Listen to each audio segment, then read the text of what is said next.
They had kept the Cosmic Loss Archive for 11,000 years. It was their duty, their purpose, their reason for existing. Every death of every worker across the Galactic Federation found its way into their records. Every name was saved. Every sacrifice was remembered. Archivist had worked in the archive for 200 years. She had processed millions of entries from hundreds of species. She had read about the hive workers who sealed themselves inside broken reactors to stop the radiation from spreading. She had documented the crystalline who allowed their bodies to shatter so they could redirect asteroids away from populated worlds. She had recorded the silent who walked into burning engine rooms and never walked out again. All noble deaths, all worthy of remembrance, all following the same basic pattern that had come to expect from sentient beings. They calculated the risks. They understood the dangers. When the math told them they would die, most species accepted this truth and found other solutions. Only when there was truly no other choice did they sacrifice themselves. This made sense too. This was how intelligent beings should behave. Life was precious. Death was permanent. A thinking creature should always look for ways to survive. Then humanity joined the Galactic Federation. At first, the archive received only a few human entries. A pilot who crashed her ship into a debris field to push a colony vessel to safety. An engineer who stayed behind to hold a door closed while others escaped a station fire. Small numbers, sad stories, nothing that seemed unusual. But the numbers kept growing. Within 10 years of humanity joining the Federation, the archive was receiving more human engineering deaths than any other species. Within 20 years, the human entries required their own dedicated processing team. Within 30 years, found herself standing before the Archive Council, trying to explain something she did not fully understand herself.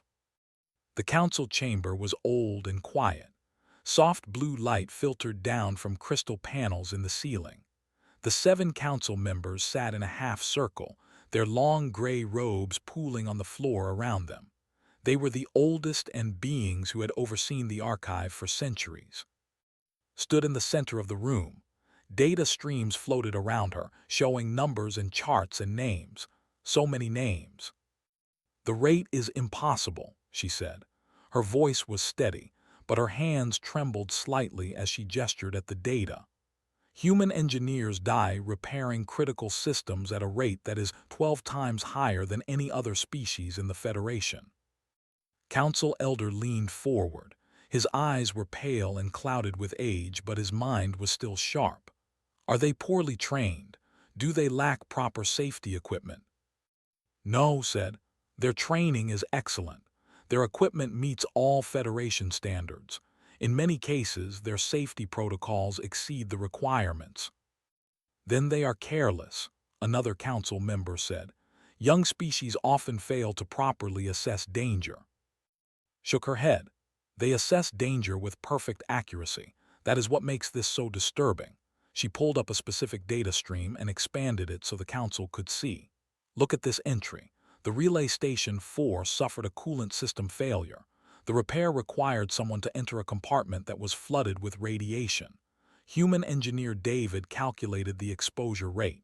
He knew exactly how long he could survive inside. He knew the repair would take longer than that time." "And he entered anyway?" Elder asked. "Yes, he completed the repair. He saved the station and everyone on it.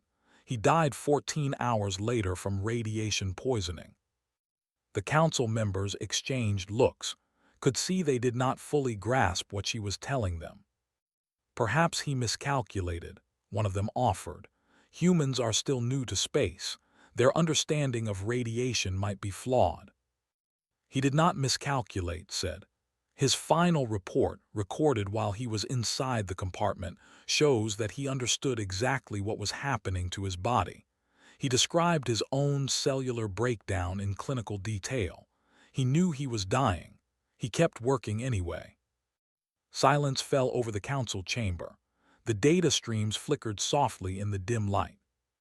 Elder spoke slowly, choosing his words with care. You are saying this human knew with certainty that he would die, and he still chose to enter the compartment. Yes. But why? If he knew the outcome, why not wait for rescue? Why not find another solution? Had asked herself this same question many times. She had studied the human entries in the archive for months, looking for patterns, trying to understand the logic behind their choices. Because the station would have failed before rescue could arrive, she said. The repair window was 8 minutes. Evacuation would have taken 12.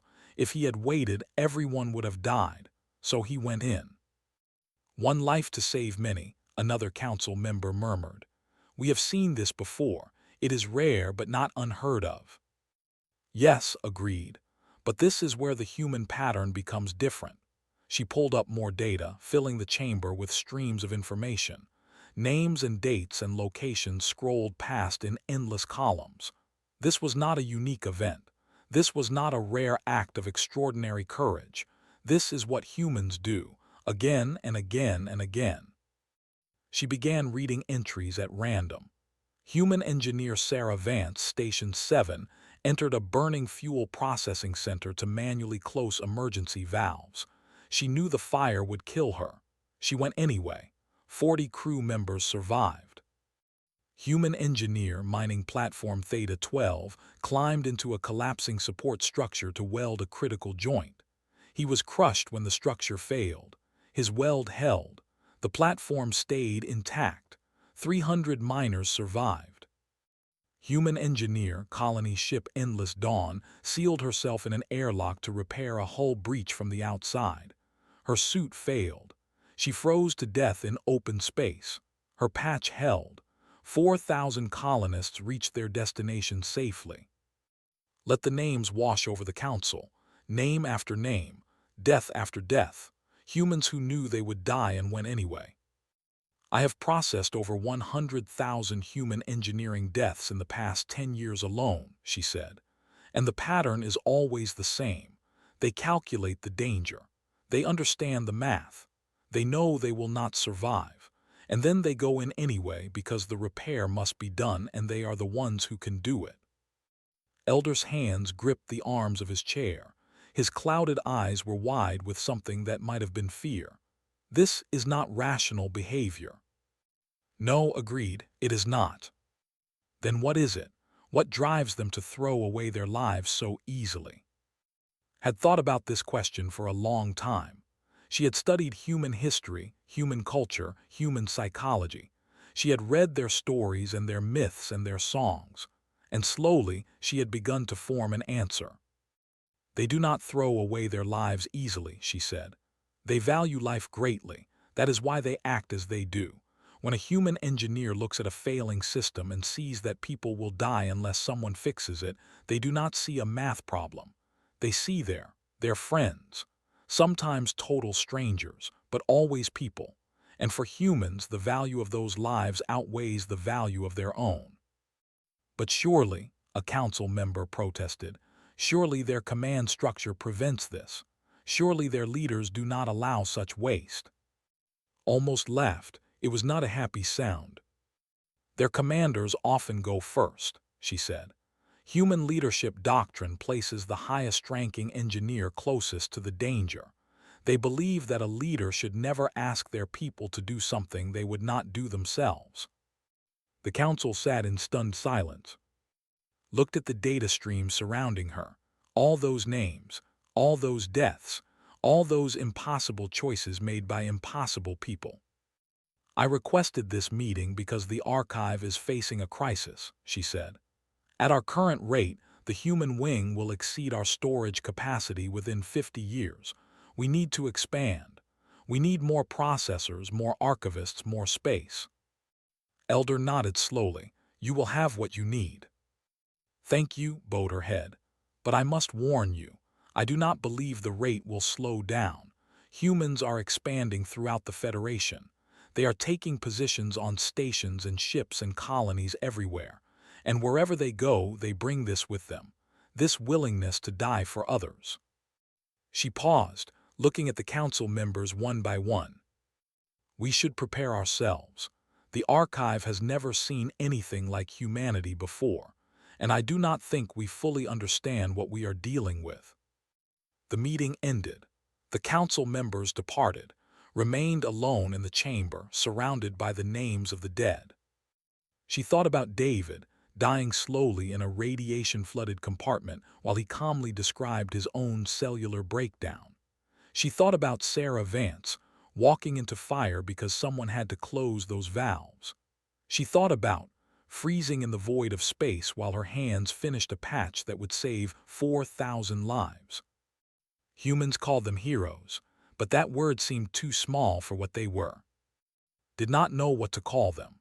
She only knew that she would keep recording their names, keep preserving their stories, keep trying to understand the impossible species that had arrived in the Federation and immediately started dying to keep everyone else alive. She turned off the data streams and walked out of the chamber. Tomorrow, there would be more entries to process, more names to add to the archive, more human engineers who had died doing the impossible. The work never stopped, neither did the humans.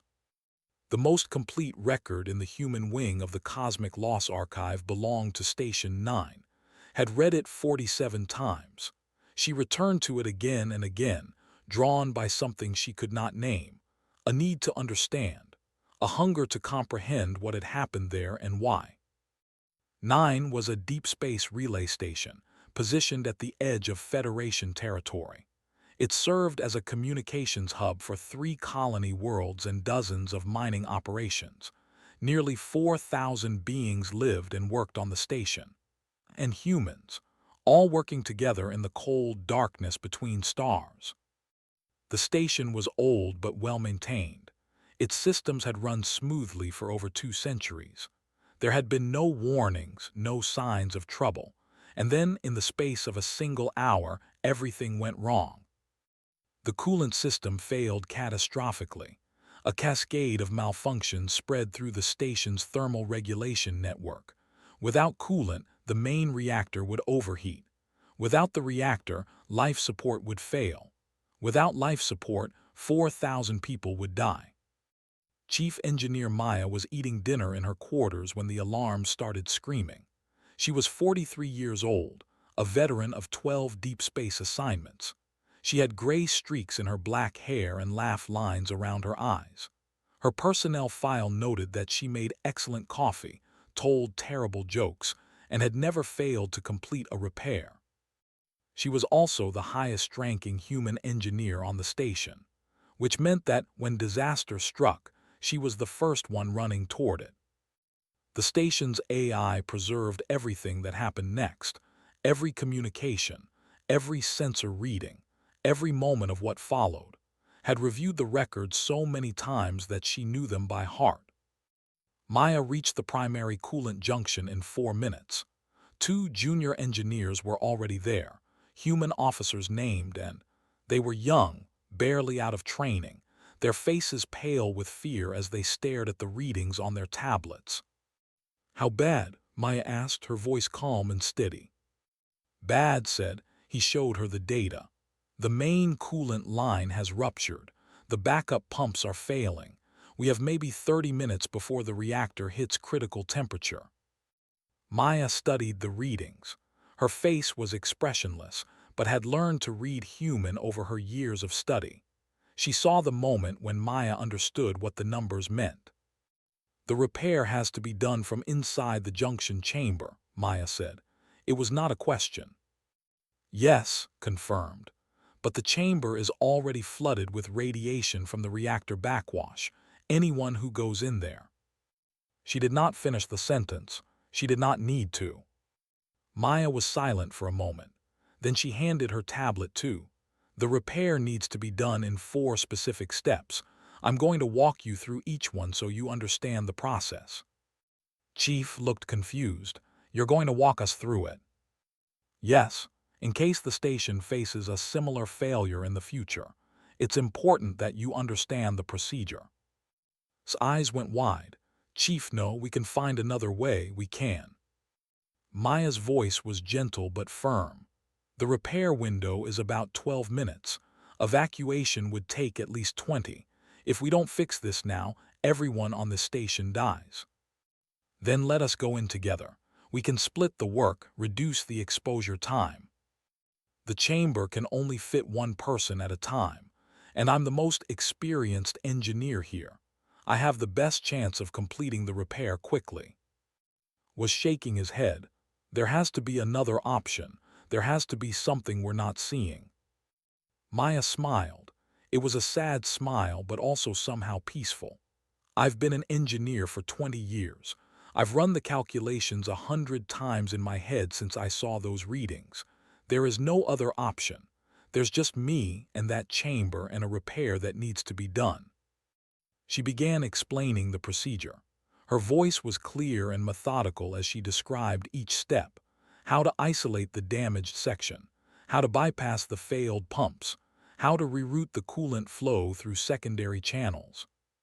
The junior engineers listened, tears running down their faces. They tried twice more to volunteer to go in her place. Both times Maya refused. "This is my job," she said. "This is what I signed up for, and I need you two alive to take care of this station after I'm gone." When she finished the explanation, she pulled up her personal files on her tablet. She made a few quick adjustments, then handed it back to. "My will is updated.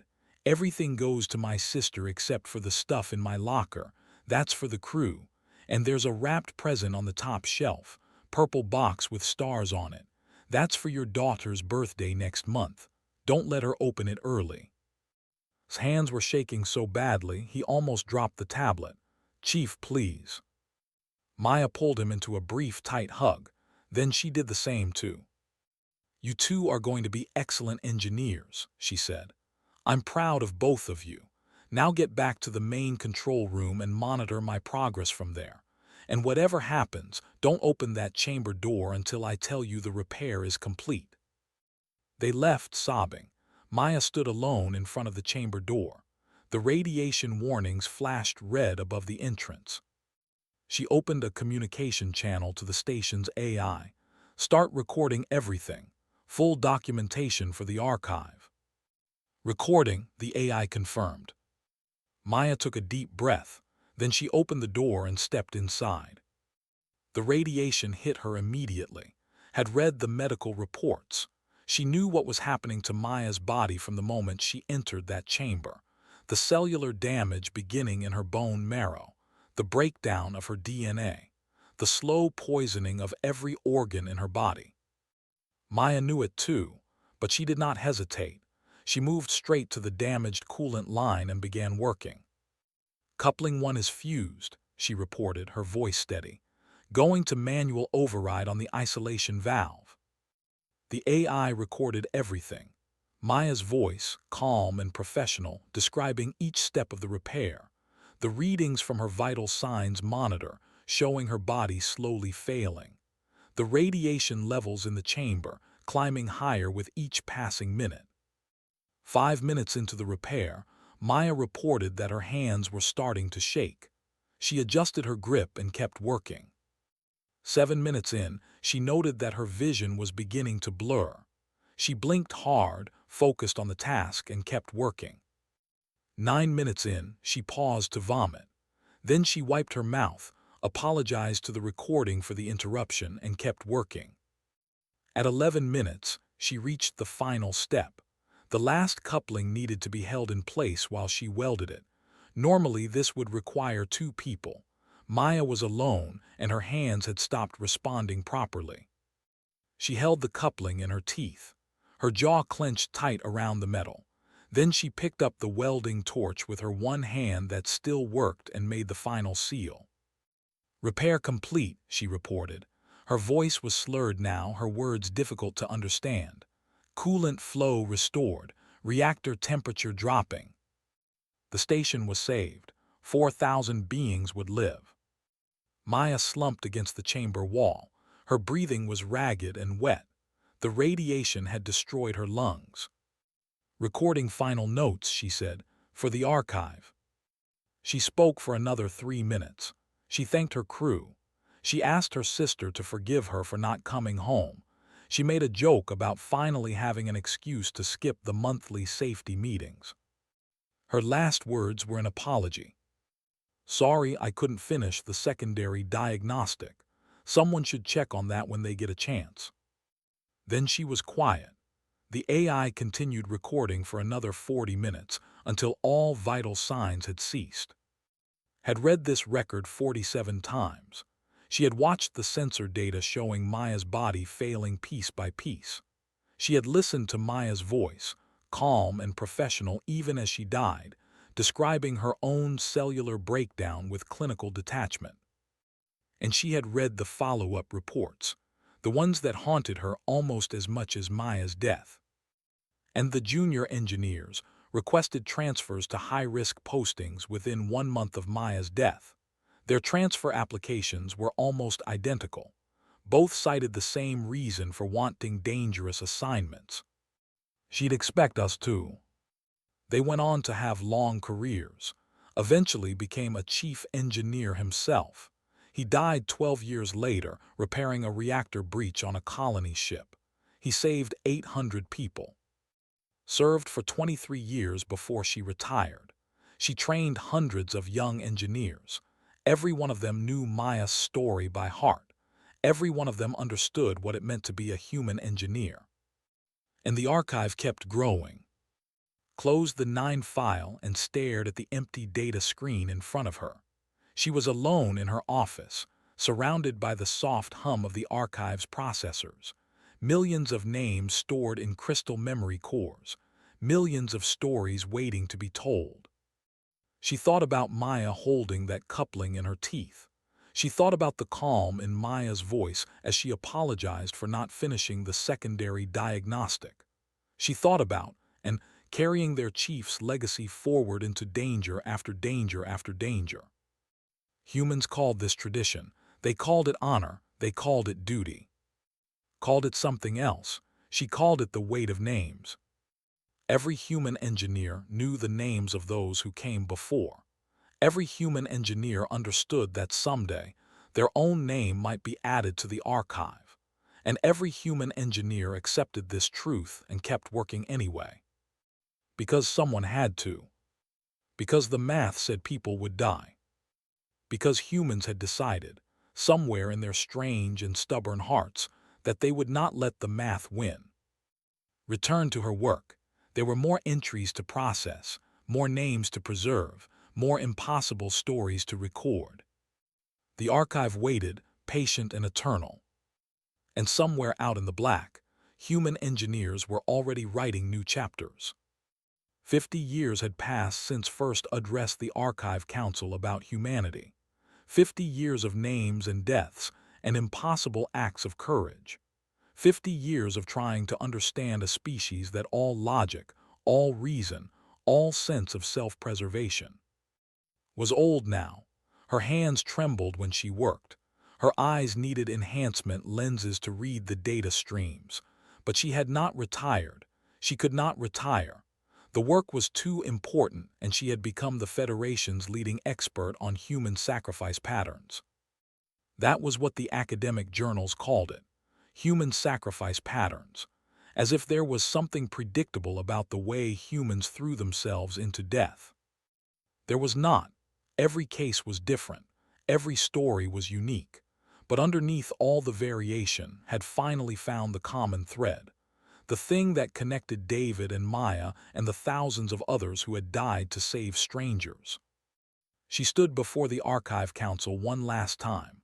The council members had changed over the decades, but the chamber was the same. Blue light, crystal panels, 7 gray-robed figures waiting for her to speak. "I have spent 50 years studying human engineering deaths," began. Her voice was weaker than it once was, but still clear. "I have processed over 2 million entries. I have interviewed hundreds of human engineers and their families, and I have finally reached a conclusion." She paused, gathering her thoughts. The council members waited in patient silence. "When I first came before this body, I asked a question. Why do humans die at such extraordinary rates to repair critical systems? At the time, I thought the answer was simple. I thought they were brave. I thought they were selfless. I thought they valued other lives more than their own. All of these things are true, but they are not the answer. Activated a data stream. It showed a graph of human engineering deaths over time. The line climbed steadily upward, year after year, with no sign of slowing. The answer is not about individual courage. It is about collective identity. Humans have built an entire culture around the idea that some jobs require someone to stay behind, that some problems can only be solved by sacrifice, that this sacrifice is not a tragedy to be avoided, but a duty to be honored. She pulled up more data. Images of human training facilities, human engineering schools, human memorial halls. From the very beginning of their training, human engineers are taught to accept death as a possible outcome of their work. They study the names of those who came before. They memorize the details of famous sacrifices. They are taught that if the moment comes, they must be ready to add their own names to the list. This is not brainwashing. This is not manipulation. The humans I have interviewed genuinely believe that this is how the universe should work. When the math says everyone will die unless someone stays behind, they believe someone should stay behind. And they believe that if they are in the position to be that someone, then they must act. Council Elder leaned forward. She was younger than the previous elders had known, but her eyes held the same ancient wisdom. Are you saying that humans have evolved to seek death? No, said firmly. They have evolved to seek meaning. And for humans, there is no greater meaning than saving others. They do not want to die. They fear death as much as any species. But when they weigh their own fear against the lives of those they could save, the scales always tip the same way. She thought of Maya, vomiting in that radiation-flooded chamber before wiping her mouth and continuing her work. That was not someone seeking death. That was someone fighting against death with every fiber of their being while still doing what needed to be done. I want to read you the most recent entry in the archive, said. This happened 3 days ago on the colony. She pulled up the record. The council members shifted, preparing themselves for another tale of human sacrifice. Engineer Thomas was assigned to the colony's orbital stabilization system. The colony orbits a gas giant, using gravitational forces to maintain its position. 3 days ago, an ion storm damaged the primary stabilizers. Without immediate repair, the colony would have drifted into the giant's atmosphere within hours. The repair required someone to manually realign the stabilizers from outside the station. The ion storm was still active. Anyone outside the station would be exposed to lethal levels of electromagnetic radiation. The repair was estimated to take approximately 20 minutes. Death was calculated to occur within 15. Engineer suited up and went outside anyway. Showed the council the visual recordings from suit cameras. A human figure clinging to the side of a massive structure, buffeted by invisible forces, hands working steadily at a panel that sparked and flickered in the storm's fury. The storm intensified faster than predicted. Suit began to fail at the 12-minute mark. He had completed only 60% of the repair. Standard protocol called for immediate return to the station to avoid death. He did not return. The recording showed hands continuing to work even as his suit's readings showed catastrophic system failures.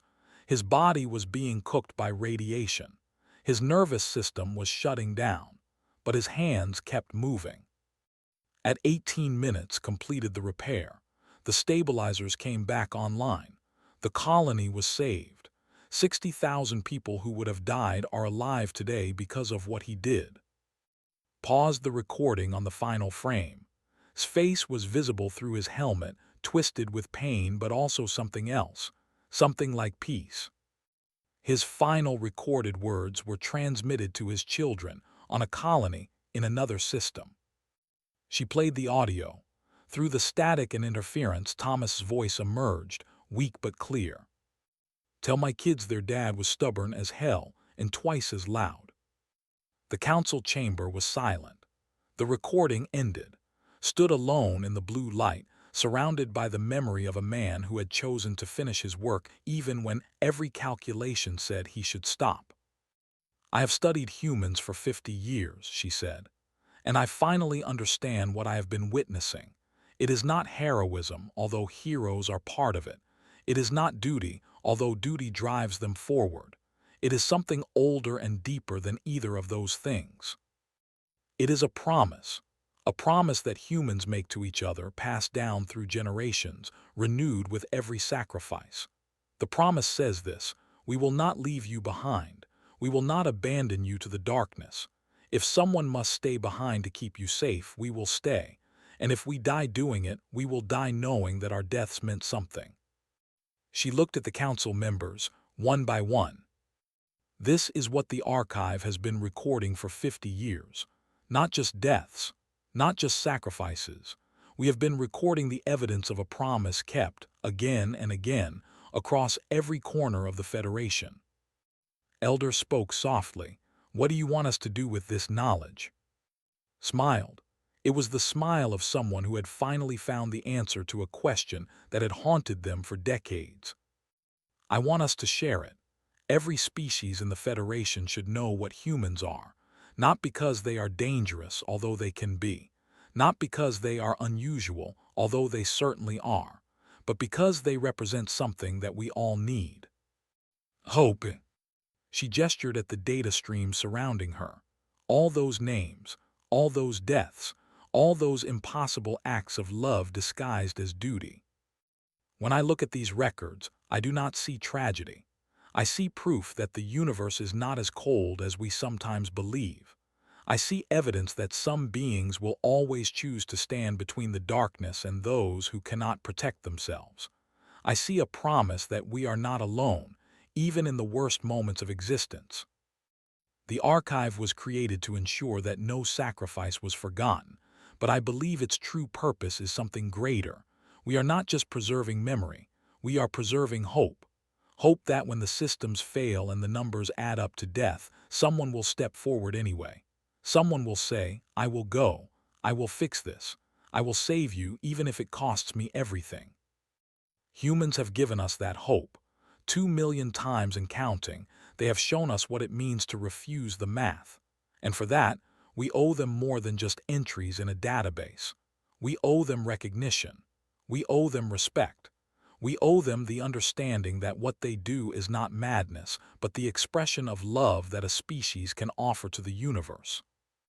Bowed her head. "I am old. I will not live much longer. But before I die, I wanted to stand before you one last time and tell you what I have learned from 50 years of reading human names."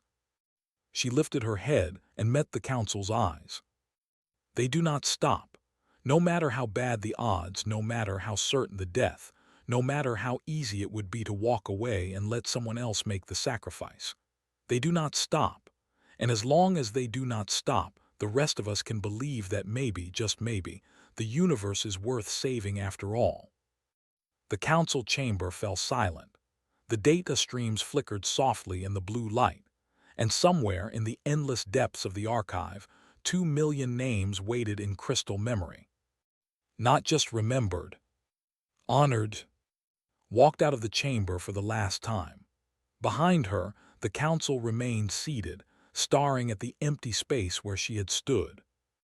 They did not speak for a long time. There was nothing more to say. The archive would continue. The names would keep coming. Humans would keep dying to save others, and they would keep recording their sacrifices, and the universe would keep spinning through the endless dark. But now, at least, they understood why. They understood what drove a species to embrace death so willingly. They understood the promise that human engineers carried in their hearts.